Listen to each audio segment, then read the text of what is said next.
ఆ మధ్య ఎప్పుడో ఒకసారి నెల్లూరు జిల్లా కావలి టౌన్ సరౌండింగ్స్లో ఒక న్యూక్లియర్ పవర్ ప్లాంట్ పెడుతున్నట్టుగా గవర్నమెంట్ అనౌన్స్ చేసింది. దానికి అక్కడ ఉన్న కొంతమంది లోకల్ పీపుల్ చాలా హ్యాపీగా ఫీల్ అయ్యారు.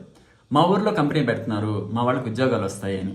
ఒక పవర్ ప్లాంట్ అన్నది మన సరౌండింగ్స్లో ఉండడం ఎంత డేంజరస్ అంటే 1986లో రష్యాలో ఓ పవర్ ప్లాంట్లో జరిగిన యాక్సిడెంట్ కారణంగా ఆ ఏరియా అంతా పాయిజనస్ గ్యాసెస్ వ్యాపించి ఆల్మోస్ట్ 70 to 80 కిలోమీటర్స్ రేడియస్లో ఉన్న ఊర్లలో చాలామంది ప్రజలు చనిపోయారు. ఇప్పటికీ ఆ ఏరియా అంతటిని అబాండెండ్గా ఉంచారు. అంటే ఆ ఏరియాలో కాదు కదా, ఆ ఏరియా సరౌండింగ్స్ కూడా ఎవరు వెళ్ళకూడదు, అంత డేంజరస్.